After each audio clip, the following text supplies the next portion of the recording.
وعافية الأبدان وشفائها ونور الأبصار وضيائها وبارك وسلم وصل عليه صلی اللہ علی النبی الأمی وعلی آلہ صلی اللہ علیہ وسلم صلاۃ و سلام علیک یا سیدی یا رسول اللہ رب اشرح لی صدری ویسر لی امری واحلل عقدۃ من لسانی یفقہوا قولی سبحان ربک رب العزۃ عما یصفون وسلام علی المرسلین والحمد للہ رب العالمین مولا صلی وسلم دائما ابدا علی حبیبک خیر الخلق کلہم هو الحبیب الذی ترجى شفاعته لكل حول من الاحوال المتهم محمد سید الکونین والثقلین والفریقین من عرب ومن عجم ثم الرضا عن ابی بکر وعن عمر وعن علی وعن عثمان ذی الکرم یا رب بالمصطفى بلغ مقاصدنا واغفر لنا ما مضى یا واسع الکرم یا رب جمن طلبنا منك مغفرة وحسن خاتمة یا مبدئ النعم. اللہ جل مجد الکریم کی حمد و ثنا اور حضور نبی اکرم نور مجسم رحمت دو عالم صلی اللہ تعالی علیہ وآلہ وصحبہ وبارک وسلم کی ذات اقدس پر ہدیۃ تحفہ درود و سلام. آپ کی تعریف توصیف کے بعد ماہ جمادی الثانی شریف کا آخری جمعہ شریف ہے. رجب شریف شروع ہونے والا ہے. ہر گھڑی، ہر آن، ہر مہینہ، ہر دن یہ میرے مصطفیٰ کریم صلی اللہ علیہ وسلم کی شان عظمتیں لے کے آتا ہے. رجب شریف میں نبی کریم صلی اللہ علیہ وسلم کا معجزہ معراج معروف ہے. ایسا معجزہ کہ جو آج تک دنیا بیان کر رہی ہے، لکھ رہی ہے، پڑھ رہی ہے، اور کوئی ایک لمحہ بھی اس کا بیان نہیں ہو سکتا.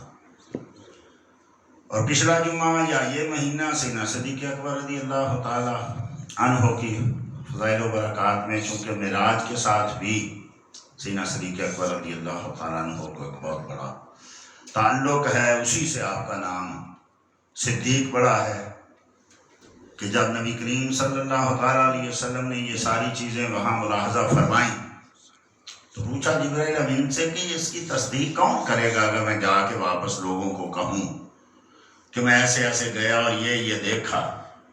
دیکھیے کم از کم 15 ساڑھے 14 صدیاں ہو گئی، 15ویں صدی چل رہی ہے. ابھی بھی جب معراج کی باتیں سنتے ہیں، بیان کرتے ہیں تو صرف عقیدت ہے، اور عقیدہ ہے، مانتے ہیں. آج بھی عقل میں تو نہیں آتی یہ چیزیں، بلکہ اب تو پہلے سے بھی زیادہ مشکلات چیزیں ہو گئی ہیں جب سائنسدانوں نے یہ دریافت کیا کہ یہ دنیا کتنی بڑی ہے. اور یہ ہم تو یہی سمجھتے ہیں کہ یہ سامنے آسمان نظر آ رہا ہے، یہاں سے آقا یہ آسمان پہ گیا جو ہمیں بھی نظر آ رہا ہے، پھر اگلے آسمان پہ، پھر اگلے. ابھی تو سائنسدانوں نے پتہ نہیں کتنے سورج، کتنی گلیکسیز یہ دریافت کی ہیں، اور کتنے کروڑوں اربوں سال بندہ چلتا رہے تو ایک کو عبور نہیں کر سکتا. جوں جوں دنیا کا علم بڑھتا جا رہا ہے، جوں جوں دنیا کے سائنسدان اور عالم لوگ اس کو دریافت کرتے جا رہے ہیں، تو وَلَلْآخِرَةُ خَيْرٌ لَكَ مِنَ الْأُولَىٰ کے تحت مصطفیٰ کریم کی شانیں لمحہ لمحہ بڑھ تو رہی ہیں، لیکن سمجھ میں بھی آ رہی ہیں کچھ نہ کچھ کہ یار یہ میرے مصطفیٰ کریم کی اتنی بڑی شان ہے. ہم تو یہ سمجھتے تھے کہ بھئی یہ آسمان ہے، اور حدیثی میں جائیں تو صرف اتنا آتا ہے کہ 500 سال آدمی چلتا رہے تو جہاں پہنچے گا وہ پہلا آسمان ہے. اور یہ بھی نہیں سمجھنا کہ یہ 500 سال جو یہ ہیں یہ ہمارے آپ کے ہیں، چونکہ اوپر آسمانوں میں جانے تو سورج نیچے رہ جاتا ہے، دن رات تو نیچے رہ جاتے ہیں، دن رات تو سورج چاند سے ہے نا، تو یہ تو نیچے رہ جاتا ہے. پھر وہاں سال مہینے کیسے ہوں گے؟ تو وہ کہتے ہیں نوری سال ہیں، وہ اس سال کے یعنی ایک سال کے اس کے ایک سال کے یہاں کروڑوں اربوں سال مانتے ہیں. تو جب ہم یہ دیکھتے ہیں کہ بھئی سائنسدان یہ کہہ رہے ہیں اتنا اتنا کچھ ہے، تو اس وقت تصدیق کرنا یہ واقعی کمال ہے. آج کتنی حدیثیں پیش کریں، لوگ جو ہیں نام نہاد کلمہ کو نہیں مانتے. کہ نبی کریم صلی اللہ علیہ وسلم نے یہ کر دیا فرمایا میں جو کچھ ہو رہا ہے جو کچھ قیامت تک ہونا ہے میں دیکھ رہا ہوں جیسے میں اپنے ہاتھ کی تھیلی کو دیکھ رہا ہوں. یا نبی کریم صلی اللہ علیہ وسلم صحیح حدیث سے ان اللہ زوالی الارض انا رأیت مشارقها ومغاربها او کما قال صلی اللہ علیہ وسلم فرمایا اللہ نے میرے سامنے یہ سب کچھ اٹھا کے رکھ دیا میں اس کے مشرق کو مغربوں کو جو کچھ ہو رہا ہے سب کچھ دیکھ لیا. یہ حدیثی میں آیا ایک حدیثی ہے معراج کی رات کی ایک ہے. ویسے نبی کریم صلی اللہ علیہ وسلم نے ارشاد رأیت ربی فی احسن صورۃ میں نے اپنے رب کو خوب صورت شکل میں دیکھا اور میرے رب نے مجھے پوچھا فیما یختصم المالا الاعلیٰ میرے محبوب بتاؤ یہ مالا اعلیٰ کے فرشتے کس بات میں جھگڑ رہے ہیں. تو میں نے عرض کی میرا رب بہتر جانتا ہے. فوادہ یادہ بینہ کا تفیہ فوجدت بردہ بینہ صدیہ کہ اللہ نے اپنا دست قدرت بلا مثال و تمثیل اپنا دست قدرت میرے شانوں کے درمیان رکھا جس کی ٹھنڈک میں نے اپنے سینے میں پائی. فوجدت بردہ بین صدیہ فعلمت ما فی السماوات وما فی الارض. اس ہاتھ کی برکت سے جو کچھ زمینوں آسمانوں میں ہے مجھے ہر چیز کا علم ہو گیا. ایک اور ہے اسی حدیث کی دوسری سند میں ہے فَتَجَلَّ لِي كُلَّ شَيْءٍ فَعَرَفْتُ میرے لیے کائنات کی ہر چیز روشن ہو گئی اور میں نے ایک ایک چیز کو پہچان بھی لیا. امام ترمذی نے اس روایت کو نقل کیا اور فرمایا کہ میں نے اپنے استاد امام محمد بن اسماعیل البخاری سے پوچھا تو فرمایا ھذا حدیث حسن صحیح. اور امام ابن رجب حنبلی نے مستقل اس پہ کتاب لکھی الاختبار الاولی فیما یختصم الملأ الاعلی. مستقل اس کی سندیں جو ہیں وہ اکٹھی کی. تو اب بھی یہ چیزیں سمجھ میں تو نہیں آتی عقل سے تو برا ہیں. ہم نے تو کلمہ پڑھا ہم عقیدہ رکھتے ہیں لیکن کئی ایسے لوگ ہیں آپ یہ پیش کرو نہیں یہ ایسا نہیں ہو سکتا. ساری چیزیں کیسے نبی کو علم ہو گئی ساری چیزیں کیسے جان گئے. بھائی حدیث ہے جو صحیح ہے تو تم کہتے ہو ہم حدیث کو مانتے ہیں جب صحیح ہے تو کیوں نہیں مانتے. پھر بھی اس میں استحالے پیش کریں گے اس میں کوئی نہ کوئی نقص ڈھونڈیں گے تو وہ تو سارے تھے ہی کافر. پھر کوئی جہاد نہیں تھا. سب سے زیادہ تیز رفتار سواری کون سی تھی؟ گھوڑا. تو ایسے دور میں آدمی کیا سمجھ سکتا ہے. ایسے دور میں اگر کوئی کہے کہ واقعتاً میرے محبوب ہو کے آئے ہیں اور جہاں جہاں کہتے ہیں وہاں سے ہو کے آئے ہیں تو حق بات تک نہیں اس کو پھر صدیق اکبر کہا جائے. نبی کریم صلی اللہ علیہ وسلم نے ایک شخص سے کوئی چیز خریدی. بعض روایت میں گھوڑا خرید لیا تو غیر مسلم تھا. گھوڑا بیچ کے وہ مکر گیا کہنا میں نے نہیں بیچا. آقا کریم نے کہا میں نے خریدا میں نے نہیں بیچا. فرمایا میں نے آپ سے خریدا بات ہوئی کہا گواہ لاؤ. اب گواہ کہاں سے لائیں کوئی آدمی تھا ہی نہیں.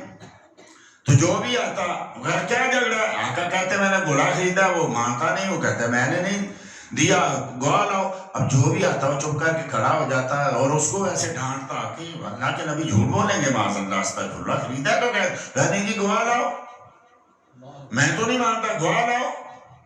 حضرت خزیمہ بن ثابت رضی اللہ تعالیٰ عنہ تشریف لائے. جب اسے کہا نا گواہ لاؤ تو آپ نے کہا میں گواہ ہوں تو نے بیچا میرے آقا نے خریدا. تو آقا نے پوچھا کہ خزیمہ تو پاس نہیں تھا تو نے گواہی کیسے دی. سبحان اللہ تو نے گواہی کیسے دی. رب کریم نے ارشاد فرمایا جے نبی کا شہید انا ہؤلاء محبوب میں ساری کائنات پہ تجھے گواہ بنا کے پیش کروں گا. تجھے گواہ بناؤں گا. تو گواہ جو پاس ہوتا ہے وہی ہوتا ہے. اس حدیث سے معلوم ہو رہا ہے تو پاس نہیں تھا کیسے گواہی دی. تو حضرت خزیمہ کہتے ہیں یا رسول اللہ آپ نے کہا جنت ہے آپ نے کہا اللہ ہے آپ نے کہا دوزخ ہے میں کوئی پاس تھا. آپ نے کہا میں آسمانوں کی خبروں کی تصدیق کر رہا ہوں تو یہاں کیوں نہیں کروں گا. یہاں بھی مجھے پتا ہے شخص نے بیچا ہے، آپ نے خریدا ہے، تو آقا کریم صلی اللہ تعالیٰ علیہ وسلم نے ارشاد فرمایا آج کے بعد خزیمہ کی گواہی 2 گواہیوں کے برابر۔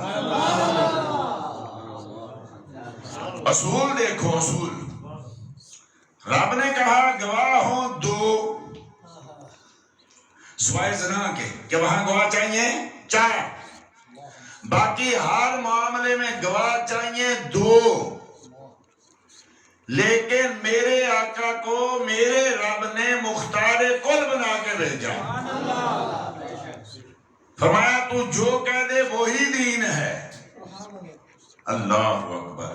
مسند امام احمد میں ایک روایت ہے کہ نبی کریم صلی اللہ تعالیٰ علیہ وسلم کے پاس ایک آدمی آیا تو اسے کہا اگر میں کلمہ پڑھ لوں تو مجھے کیا کیا کرنا پڑے گا؟ تو آقا کریم نے کہا کلمہ پڑھنے کے بعد روز 5 نمازیں پڑھنی پڑیں گی، اگر اللہ دے صاحب نصاب ہو تو سال میں 1 بار زکوٰۃ دینی ہوگی، اور سال میں 1 مہینے کے روزے رکھنے ہوں گے۔ تو اسے کہا یہ روزے بھی رکھ لوں گا، حج بھی کر لوں گا، اگر اللہ مال دے زکوٰۃ بھی دے دوں گا، لیکن یہ جو ہے نا 5 نمازیں روز کی، یہ بڑا مشکل مسئلہ ہے، یہ 5 نمازیں پڑھنی مشکل ہے، یہ نہیں ہو سکتا۔ تو میں کیا کرے گا؟ عرض کی اگر 3 پہ راضی ہو جائے تو میں کلمہ پڑھتا ہوں۔ سبحان اللہ۔ بلکہ ایک میں لا اصلی الا صلاۃ ہے، میں تو 2 پڑھوں گا، اگر اس پہ آپ راضی ہو جائیں۔ اب دیکھو بھئی اللہ نے 5 کی تو 5 ہی ہیں، نبی وہاں کیا کر سکتے ہیں؟ یا اور کوئی جیسے لوگ کہتے ہیں جی دیکھو جی صرف وحی کا فرق ہے، باقی اگر مجھے 5 پڑھنی ہے تو نبی کو بھی 5 ہی پڑھنی پڑے گی، جو مجھے عمل کرنا ہے نبی کو بھی میری طرح رب کے معاملے میں وہ بھی مجبور ہیں۔ تو نبی کریم صلی اللہ تعالیٰ علیہ وسلم نے ارشاد چل تو جتنی چاہتا ہے اتنی پڑھ۔ رب نے مصطفیٰ کریم کو مختار بنا کے بھیجا۔ تو عرض یہ کر رہا ہوں کہ یہ ساری چیزیں جیسے حضرت خزیمہ نے کہا میں وہاں کی تصدیق کرتا ہوں، میں نے کہاں جا کے دیکھا رب کو؟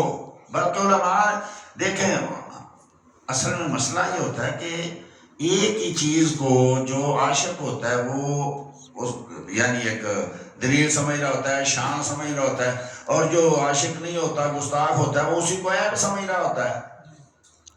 بہت ساری چیزیں آپ دیکھیں گے جس پہ وہ نبی کریم پہ اعتراض کر رہے ہوتے ہیں، اہل سنت والے اسی سے فضیلت بیان کر رہے ہوتے ہیں۔ تو ایسی جوڑ جوڑ کے حدیثیں بھی بڑی لوگوں نے بیان کی۔ ایک حدیث یہ بھی بیان کی مجھے دیوار کے پیچھے کا علم نہیں معاذ اللہ استغفر اللہ، یہ بھی جوڑ کے بیان کی اپنی طرف سے۔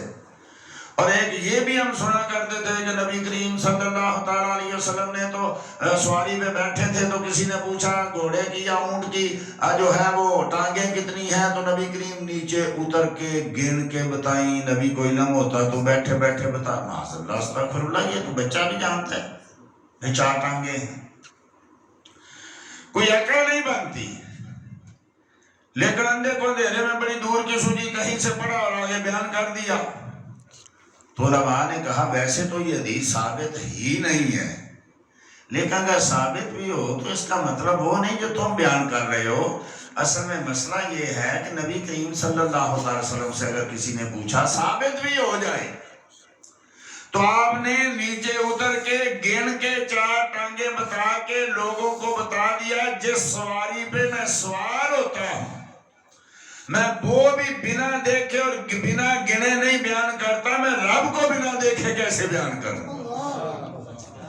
میں جو کچھ تمہیں بتاتا ہوں میں دیکھ کے افتمارونہ علی ما یری،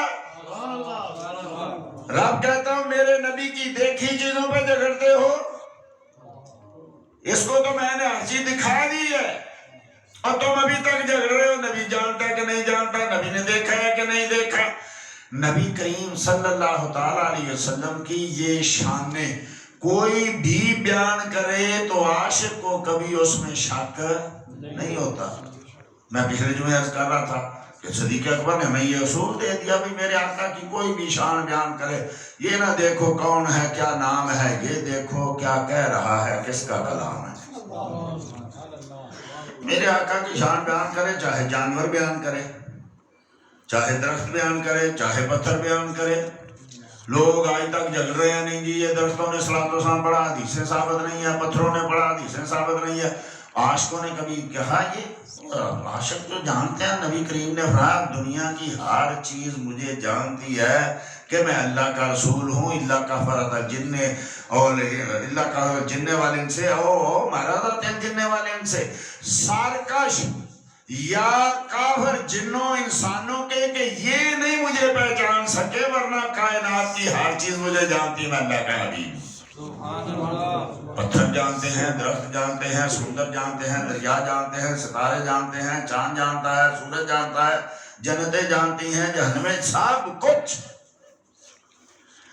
نہیں پہچانا تو کافروں نے نہیں پہچانا، نہیں پہچانا تو سرکشوں نے نہیں پہچانا، نہیں پہچانا تو بدبختوں نے نہیں پہچانا، ورنہ محبوب کریم صلی اللہ تعالیٰ علیہ وسلم کو کائنات کی ہر چیز پہچانتی ہے کہ یہ اللہ کے حبیب ہیں، اللہ کے رسول ہیں۔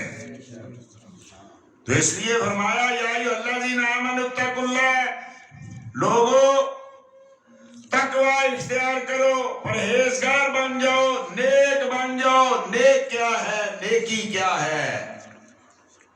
پرہیزگاری کیا ہے؟ پرہیزگار کون ہے؟ نیکی کیا ہے؟ جس کو اللہ اور اللہ کا رسول پسند کر لے وہ نیکی ہے، اور جس کو اللہ اور اللہ کا رسول پسند نہ کرے وہ نیکی۔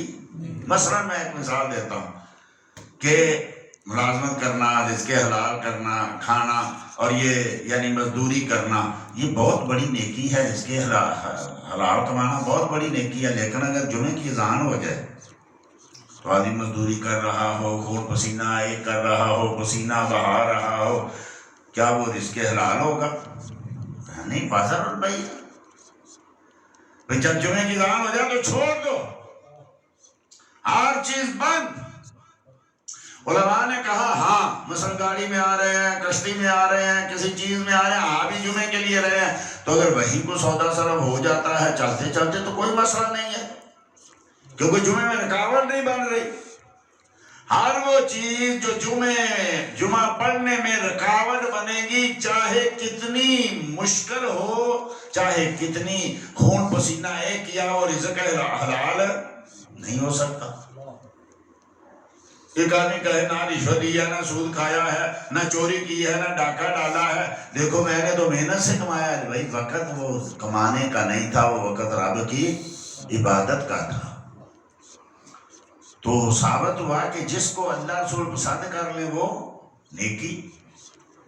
اب پرہیزگاری کیا؟ علماء نے ایک چھوٹا سا اس کا یعنی جامع معنی ایک تعریف کر دی۔ تقوی کیا ہے؟ فرمایا تقوی یہ ہے کہ جہاں اللہ نے حکم دیا پہنچنے کا وہاں سے غیر حاضر نہ ہو، اور جہاں منع کیا وہاں کبھی پایا نہ جائے۔ یہ ہے تقوی، دو لفظ۔ اللہ نے جس کا حکم دیا وہ کر گزرو، جس سے منع کیا وہ منع ہو جائے۔ رب کے تمام احکام و اوامر کو ماننا اور رب کے تمام مناہی سے منع ہو جانا، اس کو کہتے ہیں تقوی۔ یہ جو اس پہ پورا اترے وہ ہے پرہیزگار۔ اب ایک 5 نمازیں بھی پڑھتا ہے، حج بھی فرض کے علاوہ ہر سال کرتا ہے، عمرے بھی کرتا ہے، صدقے بھی کرتا ہے، خیرات بھی کرتا ہے، نظروں کو بھی بچاتا ہے، زبان کو بھی بچاتا ہے، ہر قسم کی نیکی کرتا ہے، تو وہ کہتا ہے اب مجھے کسی نبی ولی کی کیا ضرورت ہے؟ بھئی میں کیوں وسیلے ڈھونڈوں؟ میں کیوں کسی کے پاس جاؤں؟ میرا رب سے ڈائریکٹ رابطہ ہو گیا، میں جانوں میرا رب جانے، رب کے سارے احکام کو میں مانتا ہوں نا۔ اب مجھے کیا بھئی میں وہاں جا کے دعا کروں، میں وہاں جا کے دعا کروں، میں فلاں سے دعا کراؤں، میں فلاں آدمی کو اچھا سمجھوں، اس کا مرید ہو جاؤں، اس کا دوست ہو جاؤں، تو میں تو بس متقی ہو گیا، مجھے اب کسی چیز کی ضرورت نہیں ہے، تو رب نے کہا نہیں، تمہیں بھی ضرورت ہے، وَكُونُوا مَعَ الصَّادِقِينَ، بھائی سچوں کے ساتھ ہوگا۔ یہ تقوی کے بعد، پہلے بھی منع نہیں ہے، لیکن چونکہ عام لوگوں کو وہاں جا کے دھوکہ ہوتا ہے، نمازوں پہ دھوکہ ہوتا ہے، حج کرنے پہ ہوتا ہے، میں بس جناب پورا ہو گیا، میں جناب پہنچ گیا، مجھے کسی کی ضرورت نہیں ہے۔ نہیں، سچوں کا ساتھ، جو سچے لوگ ہیں اور سچوں کے امام ہیں ابو بکر صدیق ہیں، ان کے ساتھ ہو جو، یہ ہے صدیق اکبر۔ لوگ کہتے ہیں کہ یہ نبی کریم نے تو صدیق اکبر نہیں کہا، بھائی جب کئی سے یا تو کہو کہ امت میں کوئی صدیق ہے نہیں ہے، تو بھائی جیسے امت میں اور بھی ہیں تو ابو بکر کو جب مانا کہا جائے گا تو کیسے پتا چلے یہ ابو بکر کو کہہ رہے ہیں؟ اور کئی لوگ ویسے ہی کہتے ہیں نہیں، پھر صدیق ہے سچا سب سے بڑا، تو وہ تو پھر اللہ ہے، پھر صدیق اکبر تو اللہ کو کہنا چاہیے، یا اس کے بعد مصطفیٰ ہیں، پتہ نہیں کیا کہاں کہاں سے کیسی کیسی چیزیں۔ بھائی امام اعظم کہتے ہیں، امام اعظم تو اللہ کے نبی ہیں، تم نے ابو حنیفہ کو امام اعظم بنا دیا۔ یہ اصطلاحات ہوتی ہیں، کسی وقت کے ساتھ خاص ہوتی ہیں، کسی زمانے کے ساتھ خاص ہوتی ہیں، کسی عمل کے ساتھ خاص ہوتی ہیں۔ اب پوری امت میں جب امام اعظم بولا جائے گا تو امام اعظم ابو حنیفہ مراد ہوں گے، نام لینے کی ضرورت ہی نہیں ہے۔ ایسے جب صدیق اکبر بولا جائے گا تو اس سے ابو بکر صدیق رضی اللہ تعالیٰ عنہ، یہ بھی آج کل بڑا مسئلہ ہے جی، رضی اللہ تعالیٰ عنہ علیہ السلام، دونوں جائز ہیں، اس میں جھگڑنے کی کیا ضرورت ہے؟ سارے، لیکن یہ یاد رکھیے کہ رضی اللہ عنہ یہ تاج دیا اللہ نے، لقد رضی اللہ عنہ ورضوا عنہ،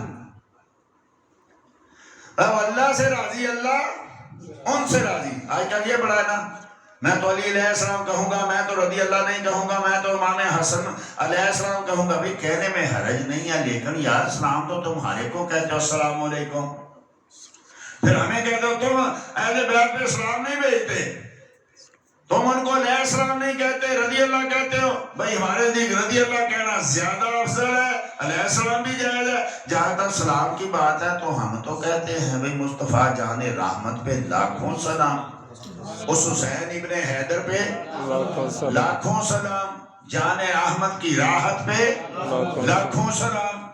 ہم تو کم کہتے ہی نہیں ہیں، ہم تو لاکھوں سلام کہنے والے لوگ ہیں، لیکن ہم کہتے ہیں کہ دیکھو سلام ہے عام،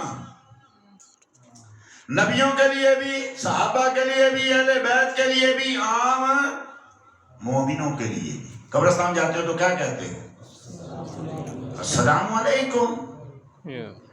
تمہیں کیا تم نے بڑائی بیان کر دی بھائی ہم سے زیادہ؟ اور یہ تو مردوں کو بھی کہتے ہیں، لیکن سب مردوں کو رضی اللہ عنہم تو نہیں کہتے۔ تو رضی اللہ تعالی عنہم یہ تاج ہے اللہ نے پہنایا۔ علیہ السلام بھی جائز ہے، لیکن علماء نے لکھا کہ چونکہ جیسے وہ جھگڑتے ہیں شیعہ آج کل، نہیں جی ہم علیہ السلام ہی کہیں گے، تو میں تم رضی اللہ کہو تاکہ کسی بدعقیدہ سے مشابہت نہ ہو جائے، ورنہ حضرت صدیق اکبر بھی علیہ السلام کہیں تو کیا رہ جائے، اور ان کو بھی رضی اللہ تعالیٰ کہیں تو کیا رہ جائے۔ دیکھو سنی مسلم سبحان اللہ، کوئی لڑائی جھگڑا تھوڑی ہے، نہیں جی ہم اہل بیت کو علیہ السلام نہیں کہیں گے، کیوں نہیں کہیں گے، ہم کہنے والے ہیں۔ بھئی آپ ان کو رضی اللہ نہیں کہیں، نہیں جی ہم تو کہیں گے کیونکہ رب نے کہا ہے۔ تو اس لیے یہ چھوٹی چھوٹی چیزوں میں، لیکن یہ کہ نبی کریم صلی اللہ تعالیٰ علیہ وسلم نے ارشاد فرمایا من تشبہ بقوم فہو منہم، جو کسی قوم کے ساتھ مشابہت کرتا ہے وہ انہی میں سے اٹھے گا۔ آج کل اپنے نوجوانوں کے بالوں کا ذرا دیکھیں، یہ کس سے مشابہت ہے؟ نبی کریم صلی اللہ علیہ وسلم نے ارشاد فرمایا نہا رسول اللہ صلی اللہ علیہ وسلم عن القذف، حقیقی یہ قذف کیا ہوتا ہے؟ آدھے سر کو مونڈنا اور آدھے سر کو چھوڑ دینا، یہ قذف، یہ نبی کریم نے منع فرمایا۔ اگر دیکھا نا پورے نقشے بنے ہوئے ہیں دنیا کے سروں پہ مسلمانوں کے. تو یہ کس قوم کی مشابہت ہے؟ جس قوم کے ساتھ مشابہت کرتے ہو اسی کے ساتھ اٹھو گے. کالے کپڑے حرام نہیں ہیں، لیکن آج کل چونکہ ان کے ساتھ مشابہت ہو جاتی ہے، جن کے دل بھی کالے کپڑے بھی کالے ہو. کسی نے لطیفہ بنانا، کسی نے کہا عمر رما آ گیا مومنا تو کالے کپڑے نہیں پہنے، دل کالا ہونا چاہیے. دل بھی کالے ہو رہے. ہمارے بھی نوجوان آج کل اکثر کالے رنگ کے سوٹ پہننا شروع ہو گئے. بھی حرام نہیں، لیکن مشابہت ہو جاتی ہے. پتہ چلتا ہے کہ یہ یار کسی اور فرقے کا ہے. ہمارا ان سے کیا تعلق؟ ہمارا تعلق ہے مصطفیٰ سے. جو مصطفیٰ کا قریب ہے وہ سب الا المودۃ فی القربى، جتنے جتنے قریب اتنے اتنے ہمارے سر کے تاج. ہمیں تو ہم ابو بکر صدیق کو بھی کیوں مانتے ہیں؟ ہم کسی اور نیکیوں کی وجہ سے مانتے ہیں؟ نہیں، مصطفیٰ کی نسبت کی وجہ سے مانتے ہیں. ہم تو سب کو مصطفیٰ سے نسبت کی وجہ سے مانتے ہیں. اصل ہے مصطفیٰ صلی اللہ تعالی علیہ وسلم. باقی بھئی جو مصطفیٰ کے قریب ہے وہی ہمارے دل کے قریب ہے. ابو بکر صدیق رضی اللہ تعالیٰ عنہ کو آقا نے جدا کیا ہی نہیں ہے. ہم کیسے کر سکتے ہیں؟ آج بھی قریب، کل بھی قریب تھے، کل بھی قریب ہوں گے. رکھا ہی ہمیشہ ساتھ. حضرت علی رضی اللہ عنہ کہتے ہیں میں نے جب بھی مصطفیٰ سے سنا، مصطفیٰ یوں ہی کلام کرتے تھے، میں اور ابو بکر عمر آئے، میں اور ابو بکر عمر بیٹھے، میں اور ابو بکر عمر کھڑے ہوئے، میں اور ابو بکر عمر چلے، میں اور ابو بکر عمر گئے. یعنی جب بھی مصطفیٰ نے اپنی بات کی تو ساتھ ابو بکر عمر کو رکھا رضی اللہ عنہ. یہ کئی بار میں نے عرض کیا، ابو مسلم شریف کی حدیث ہوئی کہ کوئی آدمی بیل پہ سوار ہو گیا، گائے پہ سوار ہو گیا، تو گائے نے پیچھے مڑ کے اس کو کہا کہ میں اس لیے تو نہیں، سواری کے لیے تو نہیں بنی، میں سواری کے لیے نہیں بنی ہوں. بڑا حیران ہوا یہ بھی بول رہی ہے. تو آکے آقا کریم کی بارگاہ میں عرض کی، یا رسول اللہ صلی اللہ علیہ وسلم، آج میں نے ایک عجیب بات دیکھی کہ گائے بات کر رہی تھی. تو آقا کریم نے کہا کہ مانتا ہے مانے، نہیں مانتا نہ مانے، میں مانتا ہوں، ابو بکر مانتا ہے، عمر مانتا ہے. دونوں نہیں تھے اس مجلس میں، دونوں نہیں تھے. لیکن مصطفیٰ کریم نے کہا میں بھی مانتا ہوں، ابو بکر بھی مانتا ہے، عمر بھی مانتا ہے رضی اللہ تعالیٰ عنہ. یعنی ان کے ایمان کی گواہی تو مصطفیٰ دے رہے ہیں. جب میں مانتا، ایک ایسا ہی ہے دوسری روایت جو امام بہقی نے نقل کی ہے کہ وہ بکریاں چرانے والا تھا، تو بھیڑیے نے بکری پکڑ لی، وہ پیچھے بھاگا اور چھڑا لی. تو پچھلی ٹانگوں میں بیٹھ کے اگلی ٹانگیں کھڑی کر کے کہتے اللہ نے مجھے رزق دیا تھا، اس نے رزق چھین لیا. کہنے لگا رے بھیڑیے بھی بولتے ہیں،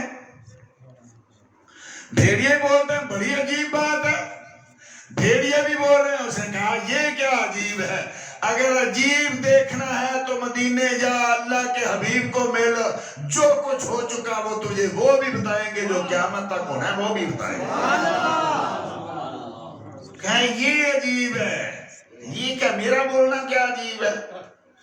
کہا عجیب واقعی دوسری تو نے خبر عجیب دی، چلا تو جاؤں لیکن کیا کروں، اس ریوڑ کو چھوڑ کے کدھر جاؤں؟ کہا چھوڑ ریوڑ کو، جا اللہ کے حبیب کی زیارت کر، کلمہ پڑھ. کہا میں پاس تھا تو نے اٹھا لی، نہیں پاس ہوں گا تو کیا ہوگا؟ کہا پہلے اپنے لیے اٹھائی تھی، اب اگر مصطفیٰ کی بارگاہ میں جائے گا نا تو میں حفاظت کروں گا، میں چوکیداری کروں گا. اللہ اکبر. یہ جانور بھی جانتے ہیں. اب وہاں تو کوئی بریلی والے کا کوئی پیغام نہیں پہنچا تھا کہ نبی ماں کا وما یکون کی خبریں بھی دیتا ہے اور جانتا بھی ہے. یہ اس کو کدھر سے ہوا لگی ہے؟ یہ اصل دین فطرت ہے، اس کے لیے تبلیغ کی ضرورت نہیں ہے. یہ دین فطرت ہے، مصطفیٰ کو ماننا، مصطفیٰ کا علم ماننا، مصطفیٰ مصطفیٰ کی قدرت ماننا، مصطفیٰ کی روحانیت ماننا، مصطفیٰ کریم صلی اللہ تعالی وسلم کا نور ماننا، اس کے لیے کسی تبلیغ کی ضرورت نہیں ہے. یہ مومن کی سرشت میں شامل ہے. جو مومن ہوگا وہ مانے گا مصطفیٰ کریم صلی اللہ تعالی علیہ وسلم کو اللہ نے کائنات کی ہر چیز عطا کر کے بھیجا. اور جو فطرت ہے اس فطرت پہ چلنے والوں کا سردار نام ہے سیدنا ابو بکر صدیق رضی اللہ تعالیٰ. سیدنا عمر فاروق رضی اللہ تعالیٰ کہتے ہیں میں ایک مائی بیوہ مائی تھی، بوڑھی مائی تھی، تو میں روز کوشش کرتا صبح صبح جا کے اس کا کوئی کام کروں، لیکن میں جا کے دیکھتا وہاں تو ہر کام ہوا ہے، جھاڑو بھی پھرا ہوا ہے، برتن بھی دھوئے ہوئے ہیں، کپڑے بھی سارے درست پڑے ہوئے ہیں. میں دوسرے دن اس سے بھی پہلے، تیسرے دن اس سے بھی پہلے، ایک دن میں وہیں بیٹھ گیا کہ کون ہے یار یہ جو میرے آنے سے پہلے ہر کام کر کے جاتا ہے. تو دیکھا، کہتے ہیں ابو بکر نے کر رہے تھے. اللہ اکبر. یہ وقت کے امام ہیں، یہ وقت کے خلیفہ ہیں. کسی نے کہا یا خلیفۃ رسول اللہ، یا خلیفۃ اللہ، اللہ کے خلیفہ میری بات سننا. میں اللہ کا خلیفہ نہیں ہوں، میں مصطفیٰ کا خلیفہ ہوں اور اسی پہ راضی ہوں. مصطفیٰ کا غلام بننے، خلیفہ بننے پہ راضی ہوں. یاد رکھیے یہ امیر المومنین سیدنا ابو بکر صدیق کے دور میں نہیں کسی نے کہا، یہ سیدنا فاروق اعظم کے دور میں امیر المومنین لفظ چلا ہے، اس سے پہلے نہیں تھا. سیدنا عمر فاروق کو کسی نے کہا امیر المومنین یہ بہت اچھا لگتا. تو عمر فاروق رضی اللہ تعالیٰ عنہ نے جب خلیفہ بنے تو پہلا خطبہ جو دیا نا، تو آپ نے کہا دیکھو بھائی میں بھی تم میں سے ایک آدمی ہوں، تو جب تک میں جو اللہ نے کہا اور اللہ کے حبیب نے کہا اور کیا اور جو ابو بکر نے کہا اور کیا، اگر میں وہ کروں تو میرا ساتھ دینا، اور اگر وہ نہ کروں تو تم میں سے کمزور شخص بھی میرا گریبان پکڑ سکتا، میرا راستہ روک سکتا. 3 دن ہو گئے، روایتوں میں ہے کہ ایک دن ایک آدمی نے عمر فاروق کا راستہ روک لیا. کہا عمر تم نے یہ اعلان کیا تھا؟ کہا ہاں کیا تھا. کہا میں دیکھ رہا ہوں 3 دن ہو گئے تم وہ کام نہیں کر رہے جو ابو بکر نے نہیں کیا تھا. آج لوگ کہتے ہو قرآن و حدیث میں آ گیا، ہمیں صحابہ سے کیا، وہ کیا کرتے رہے ان کے اتنے احترام، ہمیں کیا، بس اللہ اور اللہ کے رسول کی بات. آپ نے نہیں کہا بھئی جو اللہ کے رسول نے کیا کہا وہ کرتا ہوں کہ نہیں، جو اللہ نے کہا کیا کرتا ہوں کہ نہیں کرتا. نہیں کہا اچھا مجھے تو نہیں پتا کیا کرتے تھے، جو مجھے پتا وہ تو میں کرتا. فلاں پہاڑی پہ آپ روز جاتے تھے تم نہیں جاتے. اب یہ نہیں کہا بھئی پہاڑی پہ جانا کون سی سنت ہے، حاجت کے لیے جاتے ہوں گے، کسی اور کام کے لیے جاتے ہوں گے. اچھا مجھے نہیں پتا تھا، آج میں بھی جاؤں گا. تو لکھا کہ سیدنا فاروق اعظم رضی اللہ تعالیٰ عنہ گئے. تو جب اس پہاڑی پہ پہنچے نا تو وہاں کسی کے ہائے ہائے کرنے کی آواز آ رہی تھی. تو آپ آگے بڑھے تو ایک آدمی بیمار پڑا ہوا تھا، اس کو کوڑ کی بیماری تھی. اب کوڑ کی بیماری ایسی ہوتی ہے، ہاتھ انگلیاں گر گئی تھی، آنکھیں چلی گئی تھی، دانت گر گئے تھے، ایسا کہ پتہ نہیں واللہ عالم بالصواب کس نے وہاں گھر والوں نے چھوڑ دیا کیا کیا. یہ ابھی کرونا گزرا ہے، ابھی ہمیں بتایا گیا تھا مر جاؤ گے اگر کسی بیمار کے ساتھ تم لگ گئے، تمہیں ہاتھ کسی کا لگ گیا تو مر جاؤ گے، کسی کا مسلح استعمال کر لیا تو مر جاؤ گے، کسی کے کپڑے استعمال کر لیا تو مر جاؤ گے، تم حج کرنے گئے تو مر جاؤ گے، تم مسجد میں گئے تو مر جاؤ گے. وہ جو ساری عمر شہادتوں کو ڈھونڈتے رہے انہوں نے اپنے حرمین بند کر دی، انہوں نے اپنی مسجدیں بند کر دی، ساری چیزیں بند کر دی. اب یہاں کوڑ زدہ آدمی پڑا ہوا ہے جس کے بارے میں حدیث شریف ہے فر من المجذوم کما تفر من الاسد او کما فرار کا من الاسد.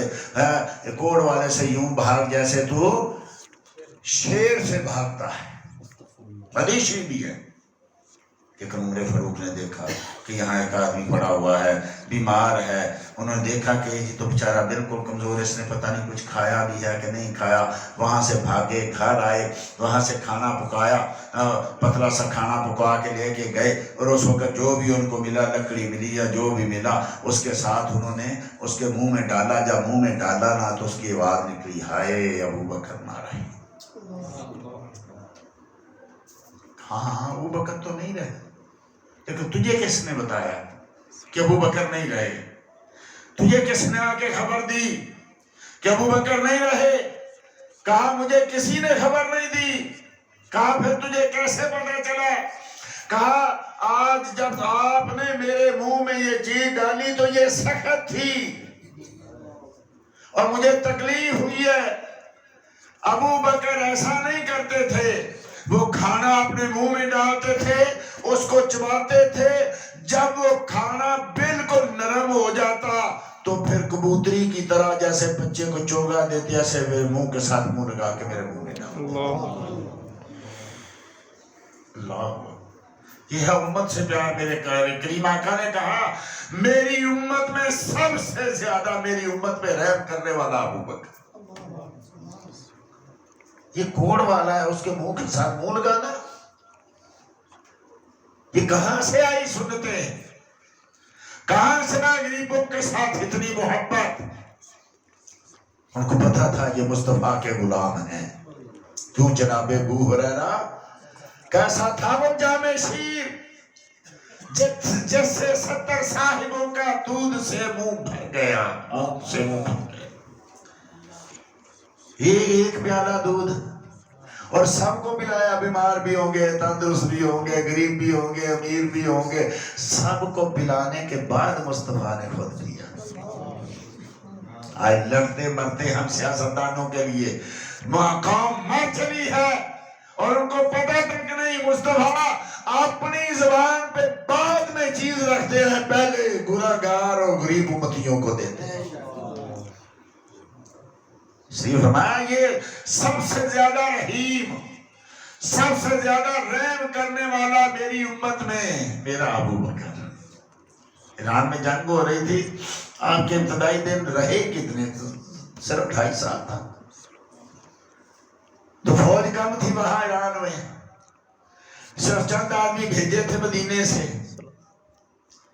اب وہاں سے سپہ سالار نے بھیجا مصنع بن عرصہ نے کہ جاؤ جا کے امیر المومنین سیدنا صدیق اکبر کو جا کے، خلیفۃ رسول کو جا کے بتاؤ. تو وہ قاصد بتاتا ہے کہ جب سواری میری آ رہی تھی میں مدینے کے پاس پہنچا تو ایک نحیف سا آدمی پہاڑی پہ چڑھ کے دیکھ رہا ہے ایران کی طرف. کہا جب میری سواری پاس پہنچی نا تو نحیف سا آدمی نیچے بھاگتا ہوا آیا اور مجھے پوچھا تو کدھر سے آیا ہے، تو کہاں سے آیا ہے، کوئی ایران کی خبر لایا ہے؟ کہا ہاں میں ایران کی خبر لایا ہوں. کہا کیا ہوا وہاں؟ وہ سواری کے ساتھ ساتھ بھاگ رہے ہیں. تو میں قاصد کہتا مجھے اس کے سوالوں سے الجھن ہو رہی ہے.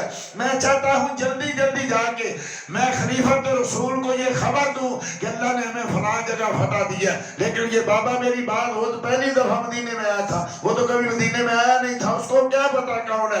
رایا وہ بابا میرے ساتھ ساتھ بھاگ رہا ہے، حتیٰ کہ میری سواری تیز ہوتی ہے تو تیز ہو جاتا ہے. جب میں مدینے میں داخل ہوا تو میرے اس کے سوالوں سے پریشان تھا کہ کسی نے آواز دی امیر المومنین آیا، خلیفۃ رسول کیا ہوا؟ تو مجھے تب پتا چلا کہ یہ مسلمانوں کے خلیفہ اور میری سواری کے ساتھ ساتھ بھاگ رہے ہیں.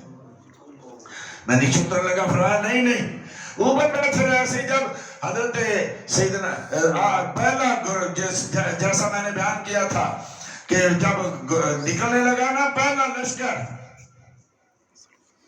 تو حضرت صدیق اکبر رضی اللہ تعالیٰ لشکر کے گھوڑوں کے ساتھ بھاگ رہے تھے.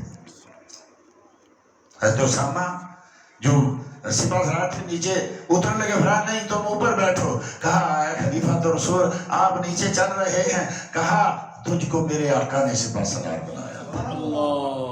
آج تیرا گھوڑا دوڑے اور اس کے ساتھ ابو بکر دوڑے اور گھوڑے کے سموں کے ساتھ گرد و غبار لگ کے میری داڑھی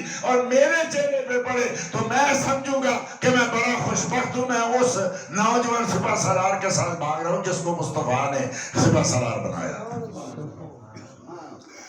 آج ان لوگوں پہ اعتراض ہوتا ہے، فوت ہونے لگے تو ایک ڈاچی تھی گھر میں، ایک بستر تھا چمڑے کا جس کی قیمت کتابوں میں لکھا ہے 5 درہم بنتی ہوگی، ایک غلام تھا، اور بعض نے لکھا ہے کہ شاید 5 یا 6 ہزار درہم کا قرضہ بھی تھا. بتاؤ لوگوں کے باغ چھیننے والوں کی عادت یہ ہوتی ہے. کہا کس دن، سیدہ عائشہ کہتے ہیں مجھ سے پوچھا کس دن آقا کریم اس دنیا سے تشریف لے گئے؟ کہا پیر کے دن. کہا آج کیا دن ہے؟ کہا پیر کا دن. کہا میں اپنے رب سے چاہوں گا کہ مجھے مصطفیٰ کے صدقے وہی دن عطا کیا. کہا دیکھو میرا یہ لباس جب میں فوت ہو جاؤں تو دھونا ہے، دھو کے مجھے اس کا کفن پہنانا ہے. کہا ہمارے پاس نئے کپڑے موجود ہیں، ہم نئے کپڑے کا کیوں نہ آپ کو کفن دیں. کہا نئے کپڑوں کے زندہ لوگ زیادہ حقدار ہیں. بتائیے لوگوں کا مال کھانے والے، لوگوں کے باغوں پہ قبضے کرنے والوں کی زندگیاں یوں گزرتی ہیں کہ کسی ایک دن ویسے گھر میں کہہ دیا کہ حلوہ کھانے کو جی کرتا ہے، تو گھر والوں نے جو آٹا آتا تھا نا بیت المال سے اس کو روز کپڑے میں چھاننا شروع کر دیا. اس سے جو نرم نرم نکلتا تھوڑا تھوڑا کر کے سنبھالتے گئے. ایک دن حلوہ پکا دیا، کہا حلوہ دیا تو کہا یہ کہاں سے آیا؟ کہا وہ جو بیت المال سے آتا ہے نا وہ تھوڑا تھوڑا آٹا، تو وہ ہم نے چھان کے رکھا تو اس میں سے نکالا. اچھا اتنا آتا ہے کہ اس میں سے بچ سکتا ہے، اتنا آتا ہے کہ اس میں سے بھی کچھ بچ جاتا ہے. تو آئندہ سے کہہ دیا اتنا کم بھیجا کرو. ذرا غور تم کرو یار، ان لوگوں کو کہتے ہیں سیدہ کا حق کھا گئے، یہ باغ فتح کھا گئے، یہ اہل بیت کا مال کھا گئے. ان لوگوں کو کہتے ہو جن کے گھر میں کبھی پکتا تھا کبھی نہیں پکتا تھا. سیدہ عائشہ صدیقہ کو بلایا، کہا میں نے عائشہ میں نے کہا تھا وہ فلاں باغ جو ہے وہ بیت المال سے ملا تھا تو وہ بحرین میں تھا کہیں، تو اس پہ تم قبضہ کر لیتی، آج تم اس کی مالکہ ہوتی. اب میں جا رہا ہوں تو وراثت و وارثوں کا حق ہے نا. اللہ اکبر. اب کیا کرنا ہے؟ اپنے بہنوں اور بھائیوں میں برابر تقسیم کرنا ہے. کہا مجھے سیدہ عائشہ نے کہا مجھے تو باغوں کی ضرورت نہیں ہے، لیکن بہنوں کے کہا بہن تو میری ایک ہے.